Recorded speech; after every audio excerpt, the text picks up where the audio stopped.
Hi friends, ఈరోజు మీకు చింతకాయ చేపల పులుసు చాలా టేస్ట్గా ఎలా వండాలో చేసి చూపిస్తాను. ఈ చేపలు చిన్నగా ఉంటాయండి. ఇవి గులివెందులు అంటారు. ఈ చేపల్ని చేయించడం ఎంత చూపిస్తున్నాను అనుకుంటున్నారా? ఇప్పుడు ఈ చేసిన చేపలు ఈ బుర్రలు పక్కకు తీసి ఈ బుర్రలు మా పండుగడు ఉన్నాడండి, ఆ పండుగడికి వేద్దామని చూపిస్తున్నాను. మనం ఉప్పుతో శుభ్రంగా కడుక్కోవాలి. ఇలా ఏ చేపలైనా సరే ఉప్పుతో కడుక్కుంటే పొలిసిపోయి నీట్గా అవుతుంది అనమాట. వీడే పండుగాడు వచ్చాడు, చూసారా ఎలా చూస్తున్నాడో చేపలు కడుగుతూ ఉంటేనే. వాడికి కూడా బుర్రలు తెచ్చానండి. ఆ బుర్రలు వాడికి వేయాల. చేపలు శుభ్రం అయిపోయి ఈసారి వాడికి బుర్రలు వేసేద్దాం. చూడండి ఎలా తింటున్నాడు. మా పండుగడు ఇలా తింటూ ఉంటాడు. మీరు ఒక లైక్ చేయండి మా పండుగడి గురించి. ఈ పండుగడు చాలా అల్లరి చేస్తాడండి.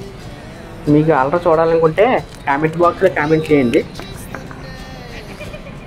శుభ్రం చేసిన చేపలకి 1/2 టీ స్పూన్ పసుపు వేసుకొని, 1 స్పూను కారం వేసుకొని, ఉప్పు కూడా వేసుకొని తగినంత బాగా కలిపేసుకొని పక్కన పెట్టుకోవాలండి.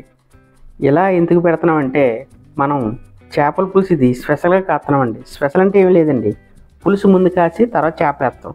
అందు గురించి ఇవి బాగా ఉప్పు కారం పట్టి ఉండడానికి ఇలా కలిపేసుకొని ఒక 2 గంటలు పక్కన పెట్టుకోవాలి. 2 గంటలు అయిపోయింది, పక్కన పెట్టుకున్నాం. ఇప్పుడు చింతకాయలు తీసుకోవాలి. ఎన్నో కాదండి, ఒక 5-6 చింతకాయలు తీసుకొని వీటిని మంచినీళ్ళు వేసి శుభ్రం కడిగేసిన తర్వాత వాటర్ వేసుకొని ఉడకబెట్టుకోవాలి. ఇవి ఇలా ఉడుకుతున్నాయి కదా, ఇవి ఒక పొయ్యి మీద ఉడుకుతున్నాయి. వేరే పొయ్యి మీద కూడా మనం పులుసుకి రెడీ చేసుకుందాం. 2 టేబుల్ స్పూన్ ఆయిల్ వేసుకోవాలి. ఆయిల్ వేసుకున్న తర్వాత ఆయిల్ మరిగిన తర్వాత పచ్చిమిర్చి ముక్కలు, పొడవు కోసుకున్న పచ్చిమిర్చి ముక్కలు కూడా వేసేసుకోవాలి. సన్నగా తరిగిన ఉల్లిపాయ ముక్కలు కూడా వేసేసుకోవాలి.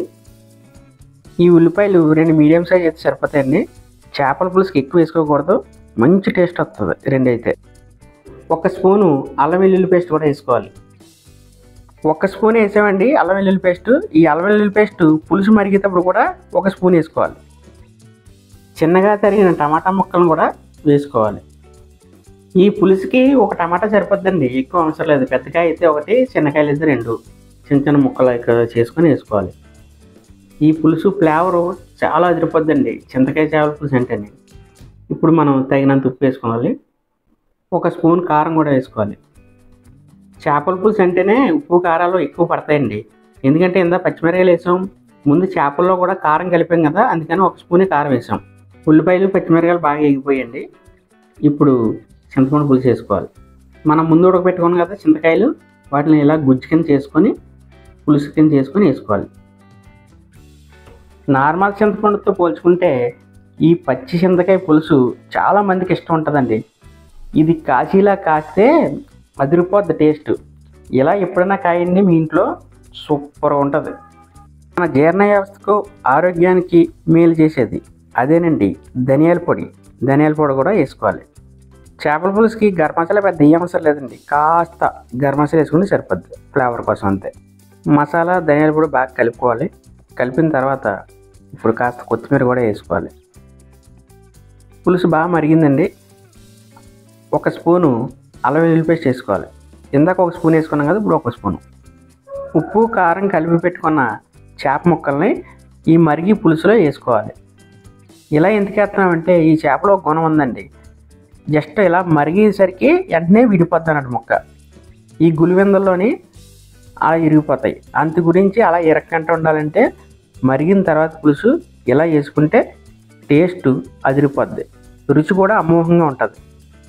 ఈ గులివెంద పులుసు మీరు ఎప్పుడన్నా పెట్టినట్టయితే మీరు ఇలాగే పెట్టండి, చాలా టేస్ట్గా ఉంటుంది. ఇప్పుడు మనం మూత పెట్టి 5 నిమిషాలు లో ఫ్లేమ్లో ఉడకనివ్వాలి. 5 నిమిషాలు అయిందండి, మూత తీసి చూద్దాం.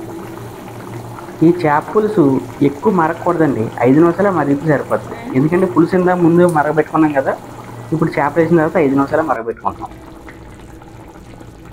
చేప పులుసు ఉడికిన తర్వాత గరిటె పెట్టకుండా అలా కలుపుకోవాలి. పులుసు బాగా మరిగిపోయిందండి, ఆయిల్ కూడా పైకి తేలుతుంది. ఇప్పుడు ఒక బౌల్లో తీసుకుందాం. కాస్త కొత్తిమీర వేసుకొని గార్నిష్ చేసుకోవాలి. చూశారు కదా ఎంత చక్కగా వచ్చిందో చేపల పులుసు. ఆయిల్లో అలా తేలుతూ ఉంటే చేపల పులుసు వేసుకుంటూ ఉంటే చింతకాయ చేపల పులుసు అదిరిపోద్దండి. మీరు ఎప్పుడైనా సరే ఇలా ట్రై చేయండి, చాలా బాగుంటుంది. మా ఛానల్ని సబ్స్క్రైబ్ చేసి మీ ఫ్యామిలీ మెంబర్స్ పంపించండి. Thank you friends.